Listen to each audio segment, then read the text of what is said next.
ፍላጎት ማጣት መፍትሄ ምንድነው? እንደ ምክንያቱ ኦኬ 75% የሚሆኑት የፍላጎት ማጣት ስትረስ ነው።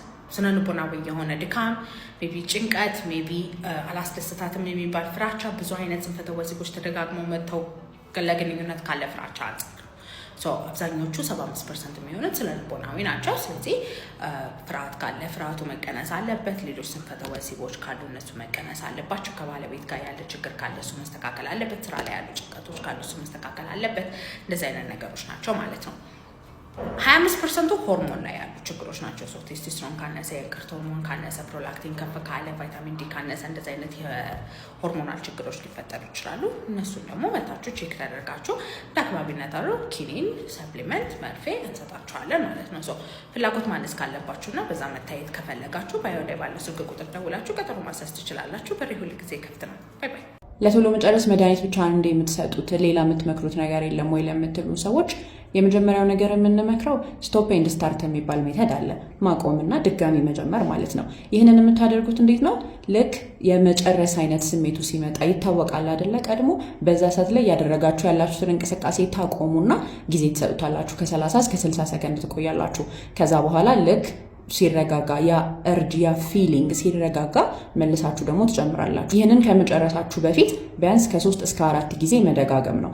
በማንኛውም ጽንፈተ ወሲብ ዙሪያ መታከም ከፈለጋችሁ ባዮ ላይ ስልክ አለ፣ ደውላችሁ መምጣት ትችላላችሁ። ዶክተር ቤቴል ነኝ። ባይ። ቴስቶስትሮንን በቤታችን እንዴት ነው መጨመር የምንችለው የሚል ነው። ኦኬ ቴስቶስትሮንን መጀመሪያ እንጨምራለን ከማለታችሁ በፊት ሌቭላችሁ ነው። ኦኬ በጣም ዝቅተኛ ከሆነ መርፌ ወይም ኪኒን ሊያስፈልጋችሁ ይችላል። ስለዚህ እኛን እሱን ማስተካከል የምንችለው ግን ጫፍ ላይ ከሆነ 3 እስከ 10 ኖርማል ነው ቴስቶስትሮን 3 ነጥብ ምናምን 4 ምናምን ከሆነና ለእድሜያችሁ በቂ የሚሆን ነገር ካልሆነ ማለት ነው። አንደኛ ፕሮቲን ከፍተኛ ያላቸው ምግቦችን መመገብ አለባችሁ። ክብደት ማንሳት እንቅስቃሴዎች በሳምንት ከ4 ቀን እስከ 5 ቀን ማድረግ አለባችሁ። ክብደታችሁን መቀነስ አለባችሁ። ስትረስ መቀነስ አለባችሁ። እንቅልፍ ማስተካከል አለባችሁ። እነዚህ ነገሮች በሙሉ ቴስቶስትሮንን ማስተካከል የምትችሉበት መንገዶች ናቸው ማለት ነው። ከዛ በኋላ ሰፕሊመንቶች መውሰድ ትችላላችሁ። አሽዋጋንዳ ጥሩ ሰፕሊመንት ነው። ማግኒዥየም ግላይሲኔት ጥሩ ሰፕሊመንት ነው። ቫይታሚን ዲ ሰፕሊመንት ጥሩ ነው። ቴስቶስትሮናችሁን ከፍ ማድረግ የፈለጋችሁት ማለት ነው ለጽንፈተ ወሲብ እሱ ነው ምክንያቱ ብላችሁ አስባችሁ ከሆነ ቴስቶስትሮን ለብዙ አይነት የብልት አለመቆም ችግርና ለፍላጎት ማነስ በጣም ትልቅና የመጀመሪያ ምክንያት ነው። ግን ቴስቶስትሮንን እገዛ የሚያደርጉላቸው ሆርሞኖች አሉ። በቴስቶስትሮን ተቃራኒ ደግሞ የሚሰሩ ሆርሞኖች አሉ። ስለዚህ ባላንሳቸው መታየት አለበት። በቴስቶስትሮን ተቃራኒ ያሉት ሆርሞኖች በጣም ከፍተኛ ከሆነ ቴስቶስትሮናችሁ ኖርማል ቢሆን ራሱ ሌቭሉን አታዩትም ወይም ኢፌክቱን አታዩትም። ኦኬ ስለዚህ ቴስቶስትሮናችሁ ላይ ብቻ ሳይሆን ሌሎች ቼክ መደረግ ያለባቸው ሆርሞኖች አሉ። ፕሮላክቲን፣ ታይሮይድ፣ ቫይታሚን ዲ፣ ቫይታሚን ቢ12፣ አይረናችሁ ቼክ መደረግ አለበት። እነዛ ነገሮች ቼክ ማስደረግ ትችላላችሁ ማለት ነው። በማንኛውም ጽንፈተ ወሲብ መታከም ከፈለጋችሁ ባዮ ላይ ባለው ስልክ ቁጥር ደውላችሁ ቀጠሮ ማስያዝ ትችላላችሁ። እሺ ዛሬ አንድ ታካሚ የጠየቀኝ መላጣ ሰው እንዴት ነው ስንፈተ ወሲብ የሚይዘው ብሎ ጠይቆኛል። እና የምር መላጣ ሰዎች ስንፈተ ወሲብ ይይዛቸዋል ወይስ አይዛቸውም የሚባለውን ነገር በደንብ ግልጽ አድርጌ ልንገራችሁ። እና ይሄ አሰምሽን መላጣ ሰው ስንፈተ ወሲብ ይዟል ወይስ አይዘውም ወይም ደግሞ ቶሎ የመጨረስ ችግር ያጋጥመዋል አያጋጥመው የሚሉት ነገሮች እነኚህ ነገሮች እንደ መነሻ ሀሳብ ተደርገው የተነሱት ጸጉር የሚመልጠው ቴስቶስትሮን መጠናቸው ከፍተኛ ነው ስለሚባል ነው። ነገር ግን ቴስቶስትሮኑ ከፍ ስላለ እንደዛ የሚፈጠር ነገር አይደለም። አንደኛ የወንዶች ጸጉር እየሳሳ እንዲመጣ የሚያደርገው ዳይሃይድሮ ቴስቶስትሮን የምንለው ሆርሞን ጸጉር ላይ ሪሰፕተሮቹን እያጠቃ ነው እያሳሳ የሚመጣው እንጂ ከሙሉ ሰውነት ጋር ካለው ቴስቶስትሮን ጋር ምንም ግንኙነት የለውም። የግንኙነት ጥንካሬያቸው ወይም ደግሞ ብቃታቸው ላይ የሚፈጥረው ለውጥ የለም። አንድ ወንድ ልጅ ራሰ በረሃ ስለሆነ ስንፈተ ወሲብ አያጋጥመው የሚባል ነገር የለም። እንደሌላው ማህበረሰብ እኩል ያጋጥመዋል፣ እኩል ፐርፎርም ሊያደርግ ይችላል፣ ወይም ደግሞ ዝቅ ያለም ሊሆን ይችላል። እዚህ ጋር አንድ ነገር ልጨምርላችሁና ደግሞ ቴስቶስትሮን ሆርሞን ስለጨመረ ብቻ ስንፈተ ወሲብ የላችሁም ወይም ደግሞ አያጠቃችሁም ማለት አይደለም።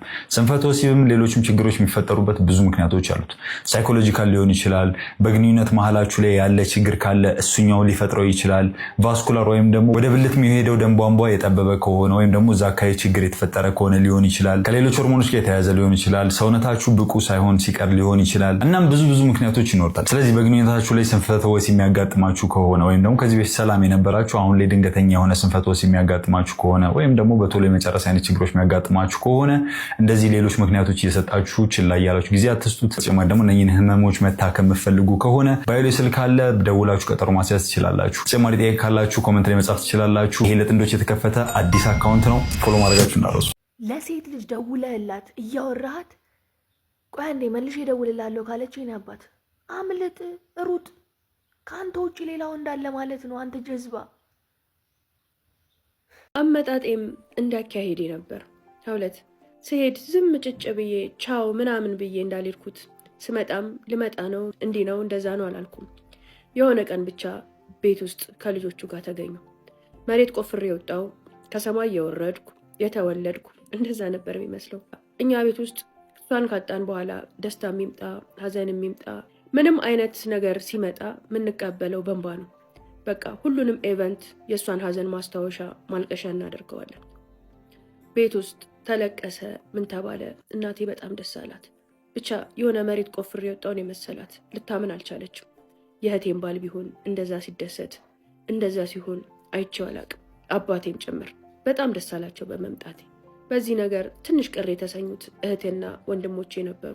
ህይወቷን ታበላሻለች፣ እድሜዋን ታጣለች፣ ልጅነቷን ታጣለች ብሎ ወንድሜ ይሰጋ ነበር። እህቶቼም ጭምር ጭክነ ብዬ ትዳሬን ይዤ እዛው ብቀመጥ ደስ ይላቸው ነበር። ልጆቹም ያድጋሉ ይለምዱታል፣ አንቺ ግን ህይወትሽን ማባከን የለብሽም እያሉ ነበር የመከሩኝ። ታዲያ ስመጣ ግን ልጆቹን ሳያቸው እንኳን ተመለስኩ እንኳን መጣው አንዳቸው አንድ ነገር ቢሆኑ ቢሞቱ ቢታመሙ አዝን ነበር እስክል ድረስ ተጎሰቋቁለው ነበር። ምግብ በእኔ እጅ እንጂ መብላትን ስላለመዱ እምቢ ብለዋቸው ነበር። ህፃኑ ልጅ ብቻ ነበር ደህና የነበረው፣ እናቴ ትንከባከበው ስለነበር። 2 ህይወት ቀጠለ። እጮኛዬ ለ1 ዓመት ለ2 ዓመት ያህል ከሆነ የምትቆዩና ልጆቹ የምታሳድጊው ልጠብቅሽ የሚል ሀሳብ ነበረው። እኔ ግን በቃ ከዚህ በኋላ ወደዚህ ወደዛ እያልኩ ያንተንም ልብ ያንተንም ህይወት ማንጠልጠል አልፈልግም፣ ተወኝ፣ ልቀቀኝ፣ ፍታኝ አልኩት። የተወሰነ ካንገራገረ በኋላ ፈታኝ። ሰላም ለያይቴ ከተሰማ በኋላ የእህቴ ባል ቤተሰቦች እና የኔ ቤተሰቦች ተሰባስበው እነዚህ 2 ሰዎች ይጋቡ፣ ለልጆቹ ከሷ በላይ እናት ሊሆን የሚችል ማንም አይመጣም፣ ለሱም ቢሆን ሌላ ሴት አግባ ቢባል በእጅ አይልም፣ እንዲሁ ቆሞ ነው የሚቀረው። ማንም ባዳ መጥቶ በእንጀራ እናት እጅ ልጆቹ ከሚሰቃዩ ይኸው ባክስታቸው እጅ ላይ ሆነው እንዲሁ እንደተንከባከበቻቸው ይደጉ።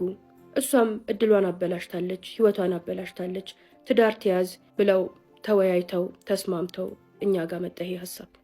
እኔ ይህን ወሬ ስሰማ መሬት ተሰንጥቃ ብትውጠኝ ደስ ይለኝ ነበር። በጣም ደነገጥኩ። እንዴት ይሆናል? እንዴት ይደረጋል? የእህቴም ባል እንደ ወንድሜ እንደ ታላቄ እንደ አባቴ ሳየው የኖርኩትን እንዴት አድርጌ? በፍጹም ልቀበሉ አልቻልኩም።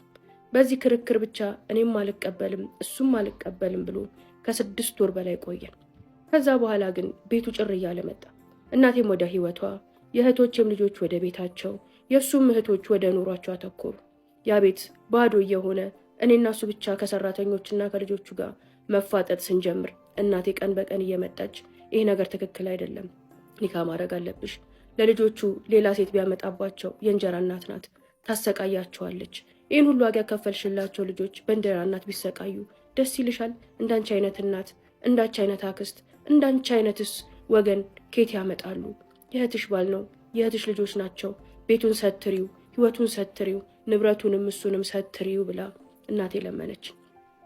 ሳስብ 2 በጣም ይጨንቀኝ የነበረው እውነት እኔ የእሱ ሚስት ስሆን የቤቱን መቤት ስሆን ለእህቶቼ ልጆች እናት መሆን እችላለሁ? የራሴ ልጆች ሳመጣ ሳላዳላ ሳልከፋ እነዚህ ልጆች ማሳደግ መንከባከብ እችላለሁ?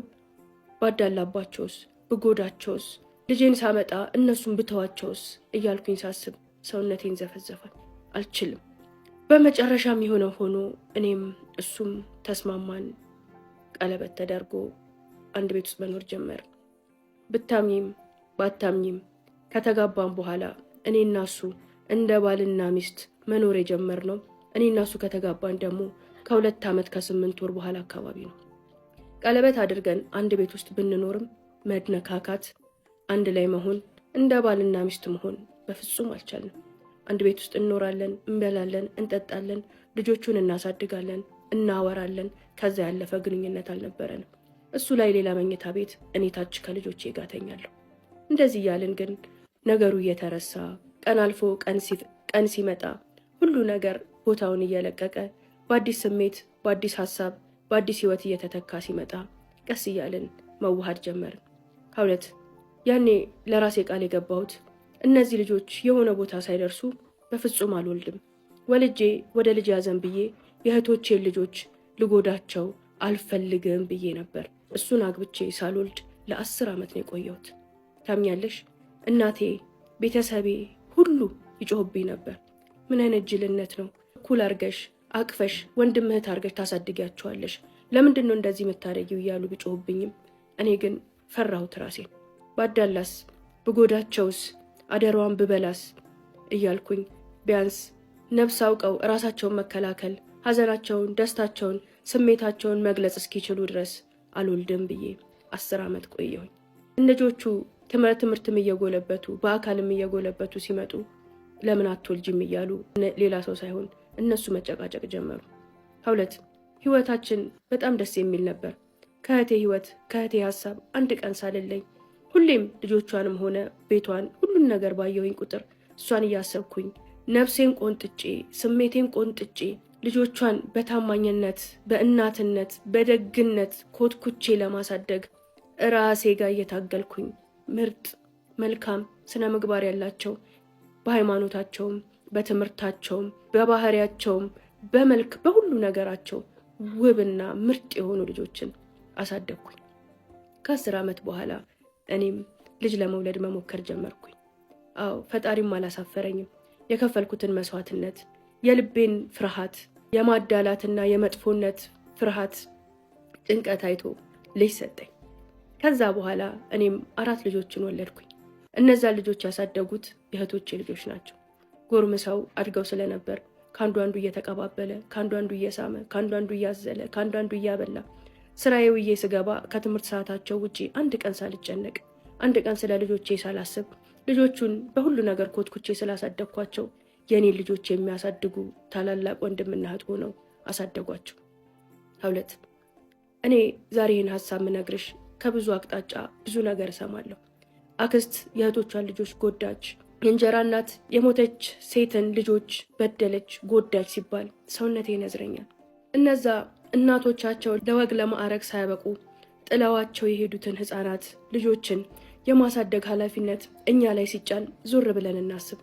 እነዚህም ልጆች ምታዝን፣ ምትንከባከብ፣ ምትወድ እናት ነበረቻቸው። ያቺ እናት እነሱን የማሳደግ የመዳር የመኳል ዕድል ሳታገኝ አፈር ሲጫንባት ቀብር ስትገባ እነዚህም ብቸኛ ልጆች የማሳደግ ኃላፊነት እኛ ጋር ወድቆ ስንበድላቸው፣ ስናሳዝናቸው፣ ስንከፋባቸው ያቺ አፈር የለበሰችውን እናት አስበን የእኛም ዕጣ ፈንታ አንድ ቀን እዛ ጋር እንደሚሆን ማሰብና ለእነዚህ ልጆች ፍቅርን፣ ርህራሄን፣ ደግነትን ማሳየት አለብን ብዬ ለማለት ነው። ከዛ ውጪ እናቶቻቸው የሞቱባቸው ልጆች የሚያሳልፉት ህይወት እጅግ የመረረና የከፋ ነው።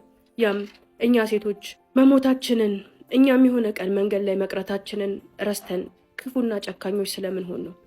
ምናልባት ይሄ ታሪክ ነግበኔ ብለን በስሮቻችን ያሉ የቲም ልጆችን የምናሳድግ እናቶችም ሆነን አባቶች ለነሱ ደግና መልካም ለመሆን ነፍሳችንን ራሳችንን እንድንመረምር እንድናስተካክል ከረዳ ብዬ ነው። ከዛ ውጪ ሰዎች ሆይ በየጎረቤቶቻችሁ፣ በየሰፈሮቻችሁ፣ በአካባቢያችሁ ወይ በዘመዶቻችሁ ልጅን ለማምጣት ብለው የአራስ ገላቸው ወደ ቀብር ተሸኝቶ ከኛ ለተለዩ በወሬ ለሰማናቸው በቅርብም ለምናውቃቸው ሰዎች ባስታወስናቸው ቁጥር ምህረትን ለምንላቸው ከሚያሳቅቅ ሞት ሁሉ የነሱ ሞት እጅግ አሳቃቂ ነውና ይሄ ታሪክ መታሰቢያነቱ ልጅን ለማምጣት ብለው እነሱ ለዘላለም ለሄዱት እናቶች ይሁንልኝ ትለናለች። ይህ ታሪክ በዚህ አብቅቷል። በቀጣይ ታሪክ እንገናኛለን። ትንሽ ጉንፋን ይዞኝ ድምጼ ጥሩ አይደለም። ቴንክ ዩ ሶ ማች